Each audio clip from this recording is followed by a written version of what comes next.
Olá, Débora, bem-vinda mais uma vez ao nosso bate-papo Davos, aqui no Climate Change Channel, onde a gente está se reunindo essa semana para oferecer para os nossos assinantes e quem nos segue nas redes sociais um pouco de análise, né, e um pouco de participação nesse grande encontro do Fórum Econômico Mundial, que, como você colocou, né, no início das nossas conversas, pela primeira vez em décadas, incluiu o tema mudança climática, né, nas discussões. Nós sabemos que é um fórum de uma semana, a questão sempre, dinheiro, finança, é o que domina, mas a gente está focando aqui no que está sendo discutido, né, no que diz respeito à mudança climática. E nós assistimos, né, Débora, eu e você, um painel muito interessante que fala sobre a transformação da demanda energética, né? E isso foi um painel muito rico, né, porque estavam lá nesse painel representantes da Agência Internacional de Energia, indústria química, consultorias internacionais, enfim, um painel de peso. E ali, né, eles discutiram amplamente, né, o que está acontecendo hoje, né, no mundo, mas o que a gente vai oferecer aqui para quem nos acompanha, é uma tradução, uma análise do que estava acontecendo para que eles possam também participar junto conosco.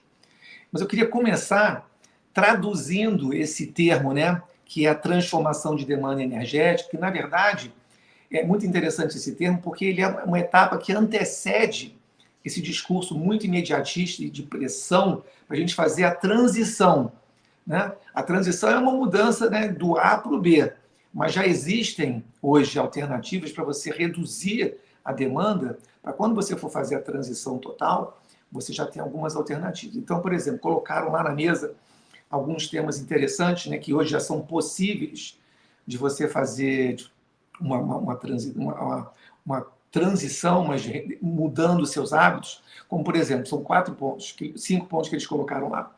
Fazer retrofit de prédios, né? Pegar os prédios que já existem no mundo e você repensá-los para que eles possam consumir menos energia. Ou seja, em vez de você derrubar os prédios todos e fazer prédios novos, você pode retrofitar, né? Você tem a segunda opção, que é você migrar o quanto antes, num volume máximo, transporte para o transporte elétrico. Já está comprovado que o transporte elétrico é 4 vezes mais eficiente do que o tradicional de combustíveis fósseis. Uma outra alternativa que é muito interessante é você aproveitar, né, a exaustão, né, das indústrias pesadas, né, aquela fumaça quente toda que sai, você canalizar aquilo para a energia. Na Suécia tem uma cidade que 20% da energia já vem desse reuso dessa fumaça. E outra coisa que não é tão simples, mas é repensar a instalação de fábricas para criar hubs, clusters, onde as empresas possam ficar juntas e elas fazem trocas, né? Elas fazem trocas de energia. Então, Débora, o que eu coloco para você é o seguinte, eu sempre trago para você a pergunta nesse formato, que é, com os seus anos de cobertura do evento e a sua vivência de algumas décadas na Europa, como que você vê essas propostas decolando, saindo do papel? Mark, você mencionou o retrofit, né, dos prédios, que eu acho que é um exemplo super interessante, que é uma técnica, explicando aqui que retrofit é uma técnica para adaptar as construções antigas. Pensa em Paris, né, uma cidade belíssima por conta dos seus prédios históricos são mantidos intactos, né? Esse é todo o charme de Paris, né?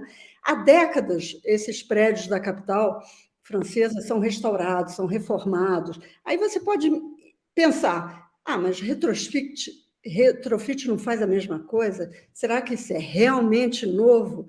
E a resposta é sim. Há uma diferença importante entre um prédio que passou por um retrofit e um prédio que passou por uma restauração ou reforma, por exemplo, né? No retrofit, você mantém toda a estrutura original do prédio, como faz uma restauração ou uma reforma, mas você vai usar materiais ecológicos, né?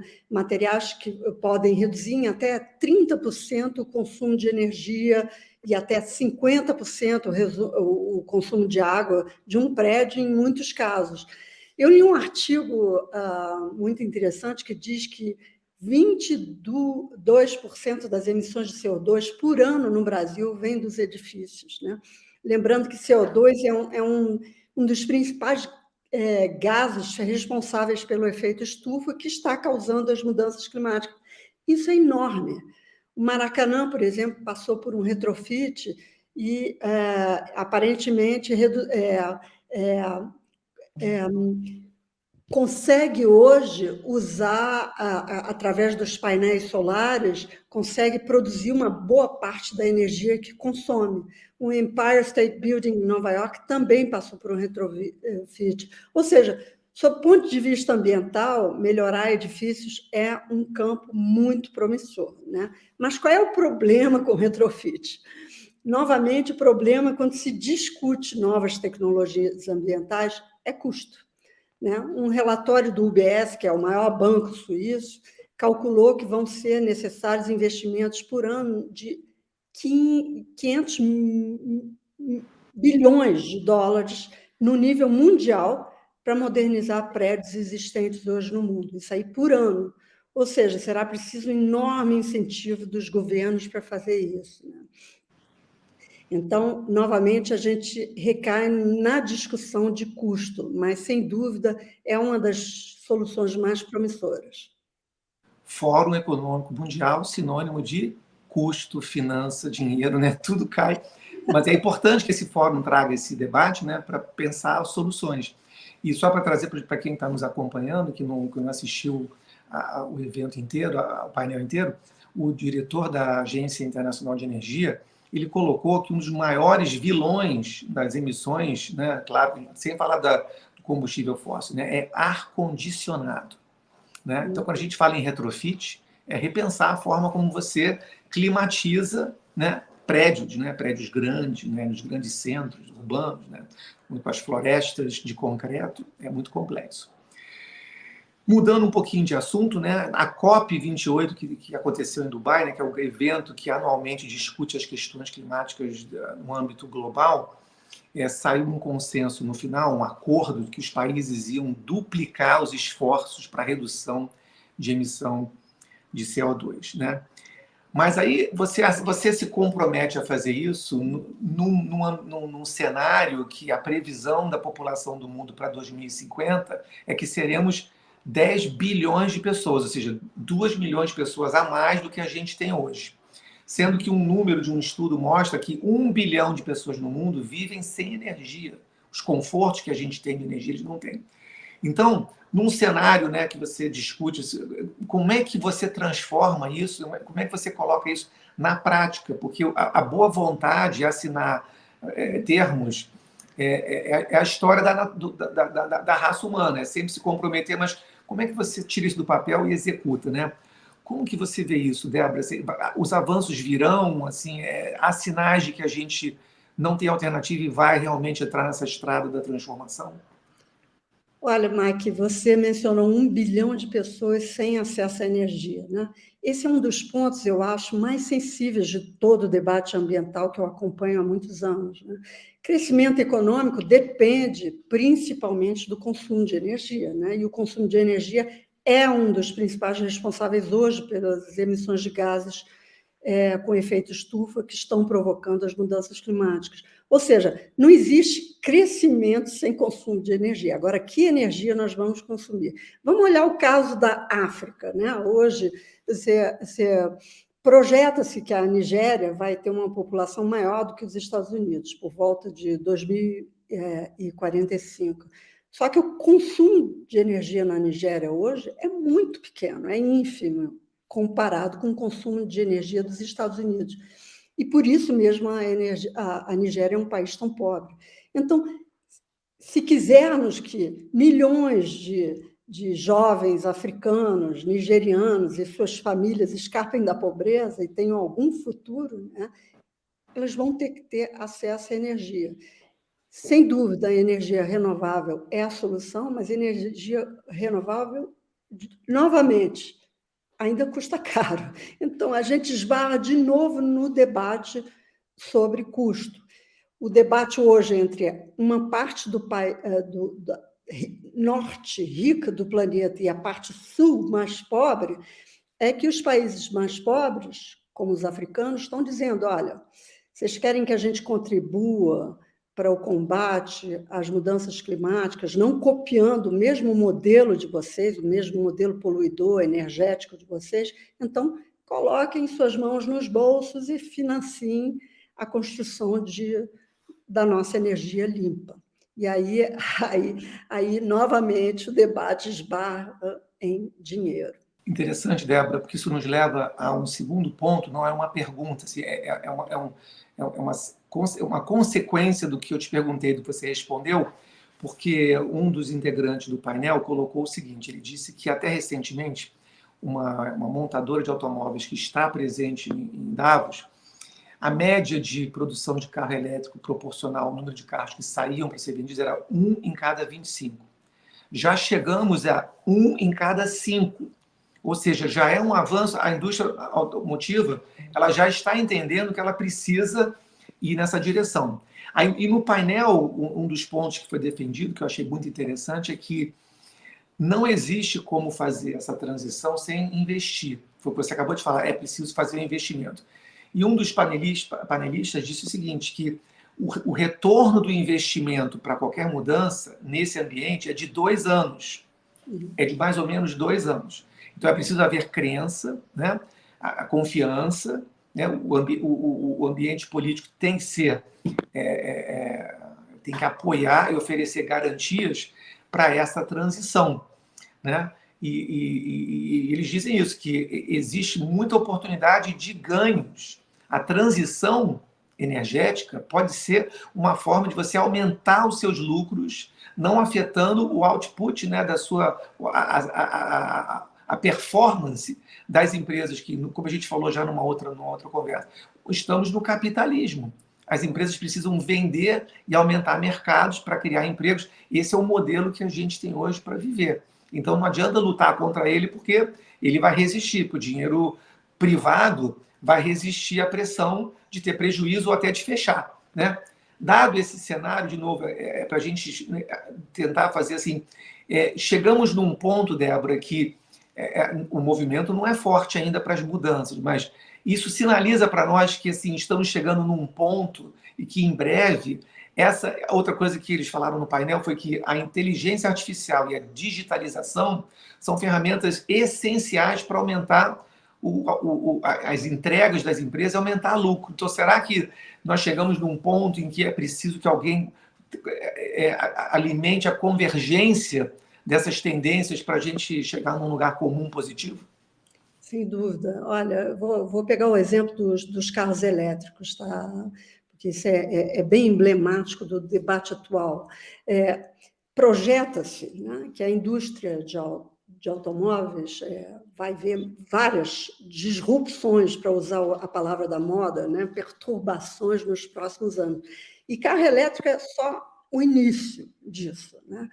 Essa transformação deve ser impulsionada não apenas pela eletrificação dos carros, mas também pela autonomia, a questão de autonomia dos carros e compartilhamento dos carros. A gente já falou isso aqui, que há uma mudança também de atitude da parte dos consumidores, particularmente aqui na Europa, né?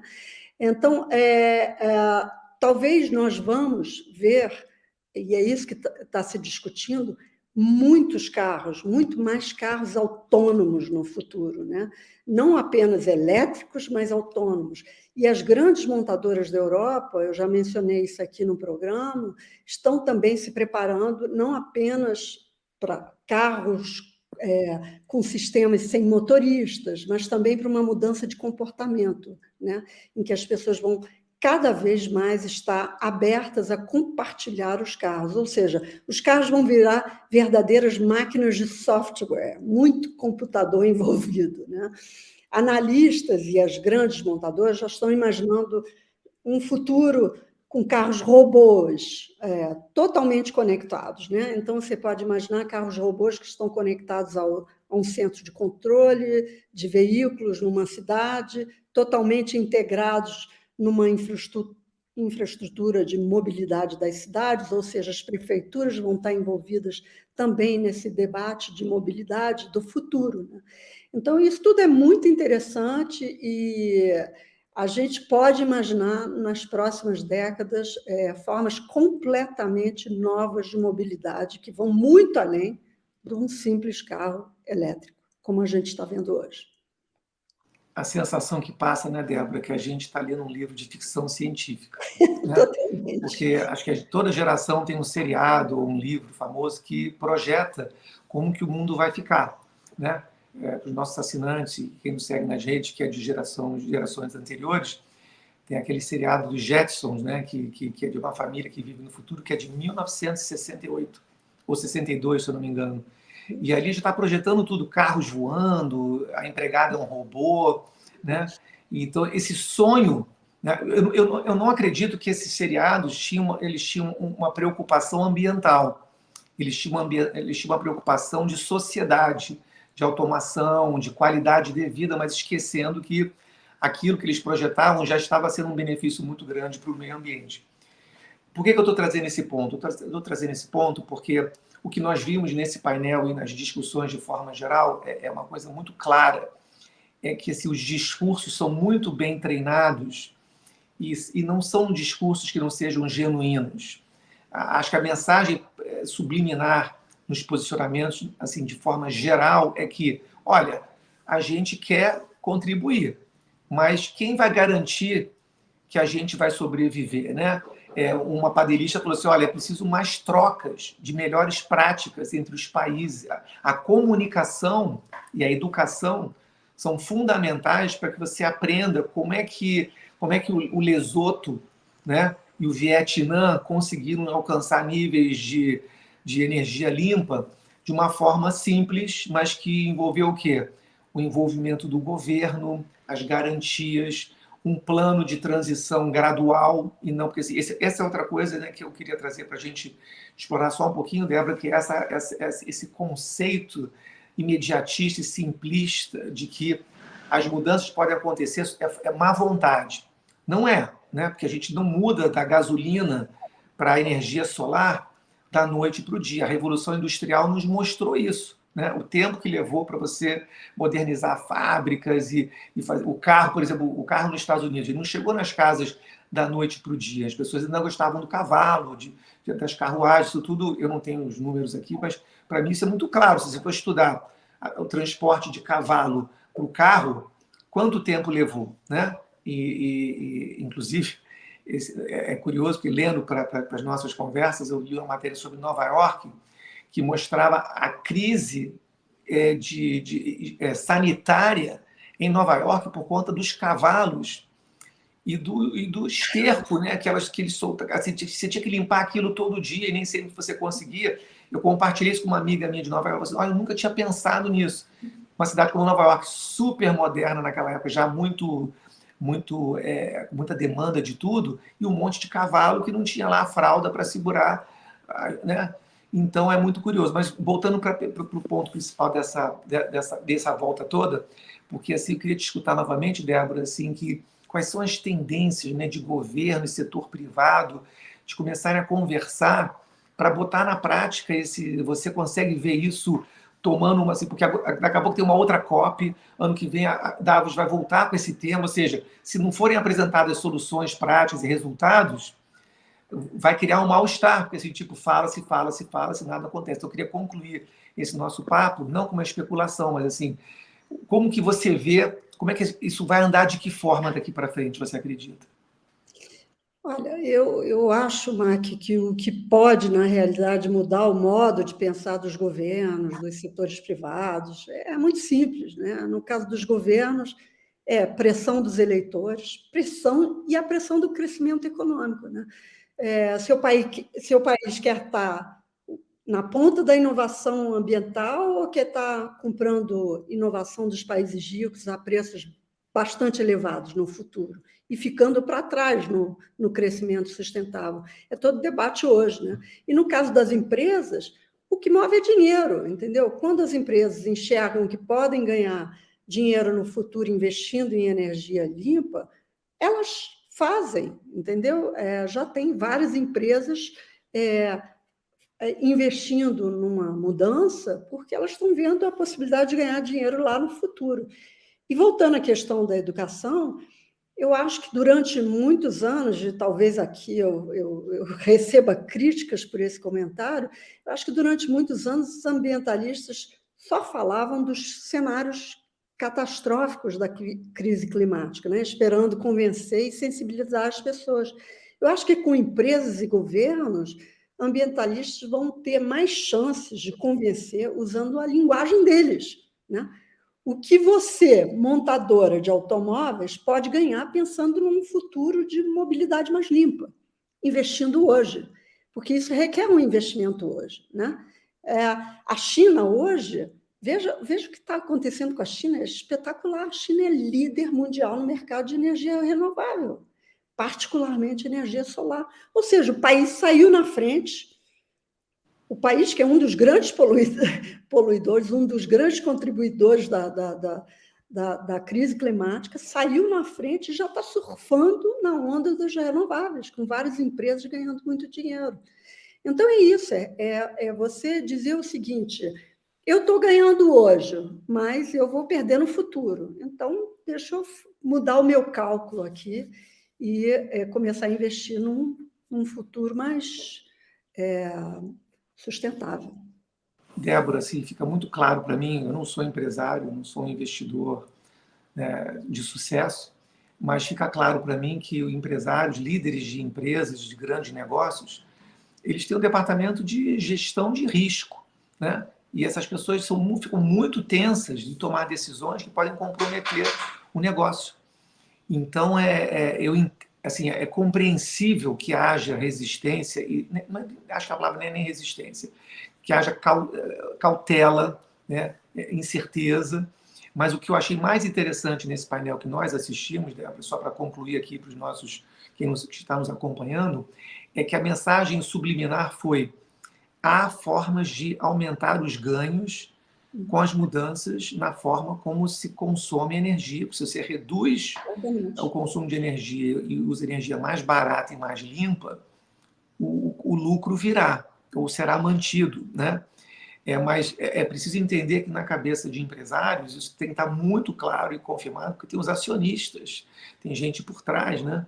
Não é uma justificativa, é só um desenho da realidade.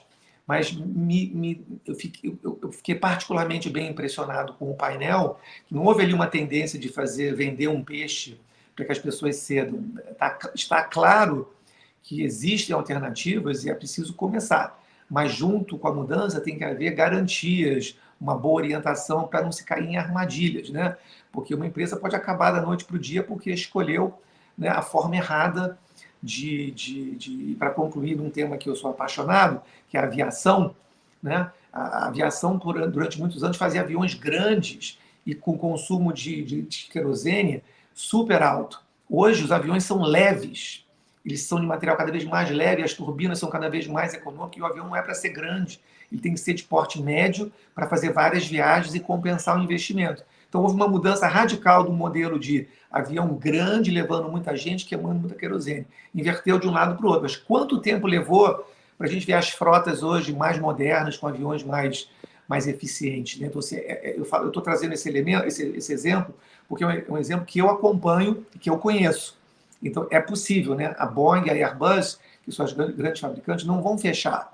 Elas vão continuar crescendo para elas encontraram um modelo, né? Então, se eu estou oferecendo isso para quem nos assiste, é um tema que eu conheço bem, mas que pode ser aplicado em outras partes. Débora, mais uma vez, passa rápido, a gente está no nosso tempo. Estou feliz porque nós, mais uma vez, conseguimos trazer para quem nos assiste os elementos mais valiosos desse debate que nós consideramos um dos mais importantes desse dia. E estamos aqui continuando, né, com a nossa cobertura e oferecendo, né, cada vez, sempre que possível, para você que nos acompanha na televisão e nas redes sociais, as novidades de Davos, que pela primeira vez discute as questões climáticas. Débora, obrigado e nos vemos. Obrigada a vocês todos e nos vemos.